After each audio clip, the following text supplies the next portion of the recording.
Now, from WYDC TV, this is Big Fox News at 10.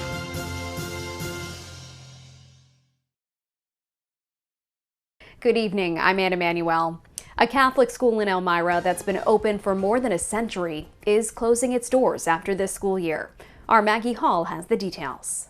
Holy Family Catholic School has been teaching students for over 100 years.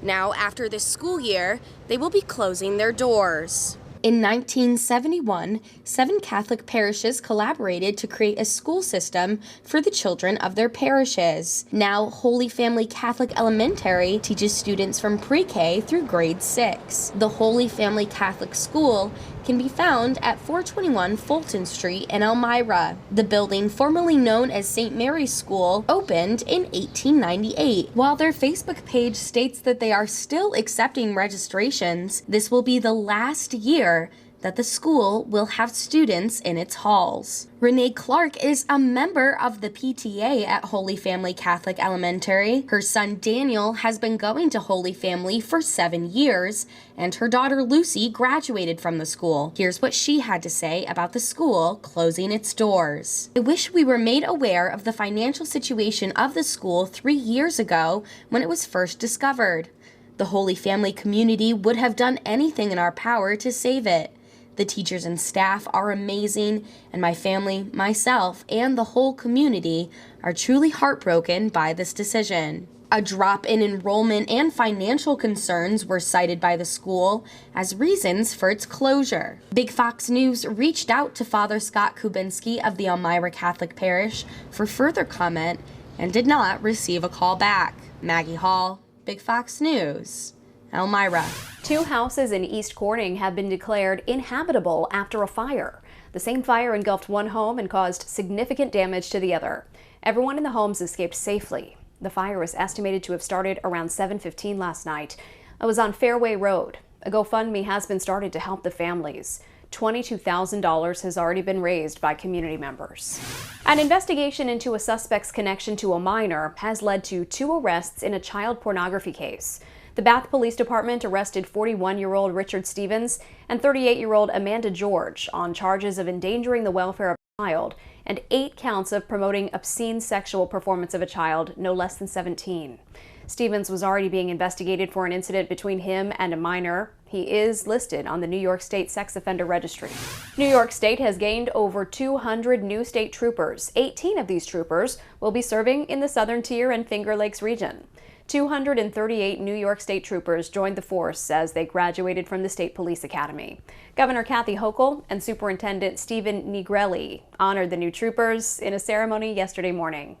As millions of college borrowers anxiously await a Supreme Court ruling on President Biden's student loan forgiveness program, Republicans in Congress are proposing their own plan to tackle the country's student loan crisis and hold schools more accountable.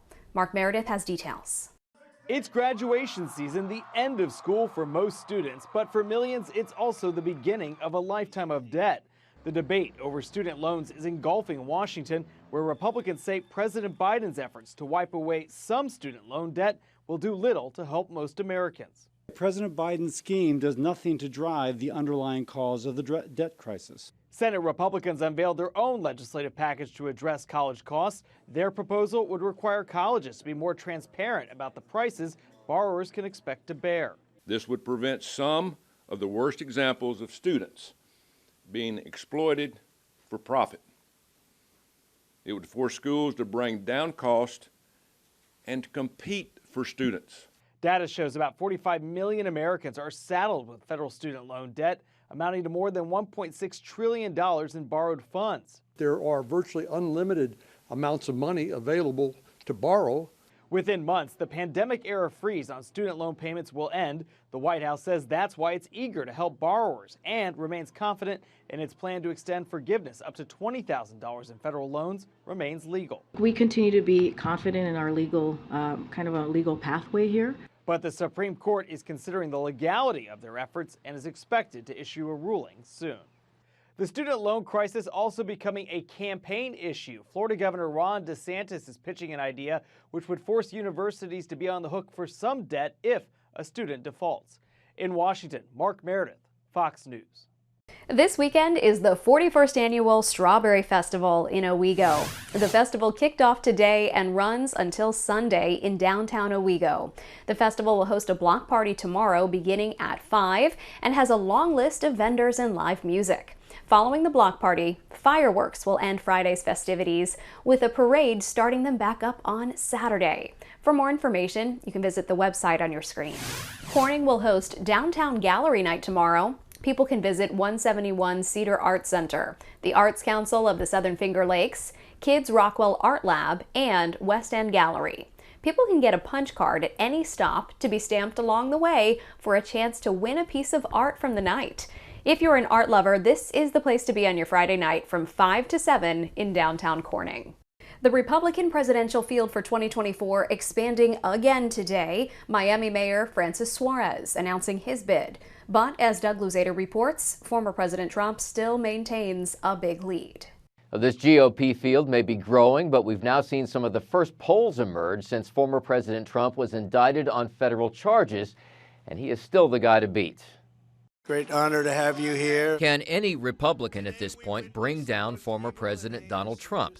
Miami Mayor Francis Suarez is going to be the latest to give it a shot. I'm going to be making, like you said, a big speech in the Reagan Library. Suarez teased his announcement over the weekend, touting an unusual credential, a Republican mayor of a major U.S. city. Hopefully, I'll make the debate stage on August 23rd and be able to continue to be part of this conversation, to bring in young voters, suburban women, to bring in people from cities into the Republican Party. But Trump still maintains a big lead. While he was just indicted on federal criminal charges of mishandling government documents and obstructing the investigation, one recent poll shows his numbers have barely wavered, 30 points up over the rest of the Republican field.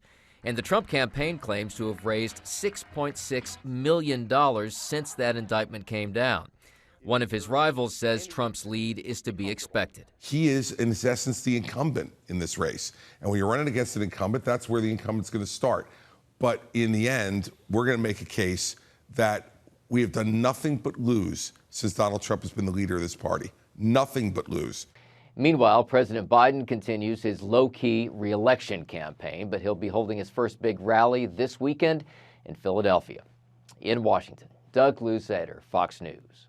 Your complete forecast is next. Plus this. Disturbing allegations involving the theft and sale of human body parts donated to Harvard Medical School. I'm Ashley Strohmeyer. Details coming up. Here's your local stock market update from Big Fox.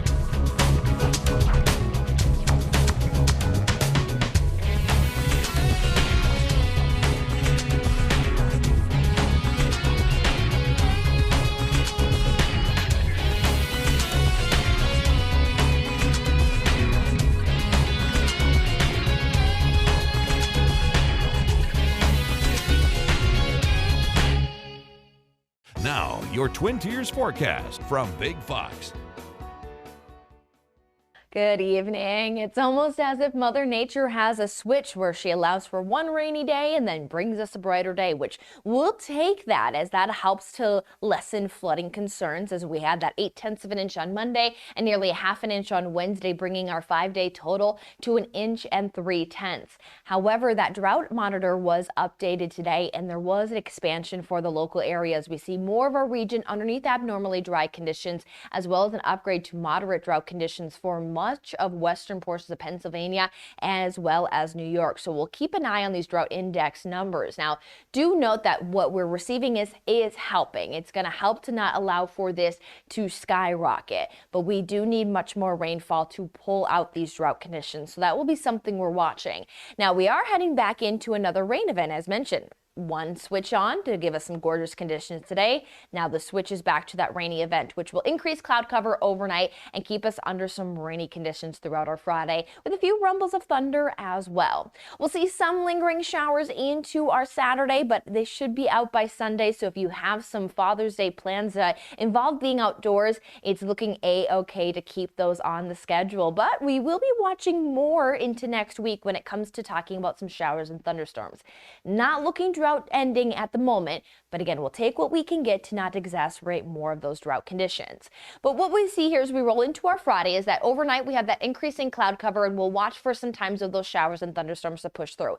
Definitely some breaks there. You can see it's not totally widespread, but definitely an emphasis into the afternoon that will bring those rumbles of thunder and potentially some of those heavier downpours that could get us upwards of a half an inch. Now, models are really happy with the amount of rainfall that we have seen. So these numbers are edging towards 3/4 of an inch to an inch. It's definitely a possibility if we get those good downpours, but at more of an isolated location. I think it's going to be very isolated where we get up to an inch, where most locations will walk away closer to that 1/4 of an inch to a half an inch. We'll watch how much of the area does get clipped by those back end showers on Saturday, but then as mentioned, Sunday will be our drier day. So battling those rain showers right away off the bat for our Friday, it's going to hold temperatures into those 60s and 70s. So trending cooler, but not frigid. Into Saturday, we'll be dependent on who sees some sunshine and who keeps some cloud cover. If we get a bit brighter skies, that will bump temperatures up, though a northerly wind will still keep us more cool, comfortable. As we even see into Sunday, we still have some dominance of that west-northwesterly wind, but it is switching, and with brighter skies around, we should see some better chances to get at least those near seasonable temperatures. We'll push on another dry day with even high temperatures edging towards those 80s on Monday, but then we have a blocking pattern that's looking to be setting up next week, and that could allow for us to be just on the fringe of seeing some isolated activity push into our forecast through much of the week.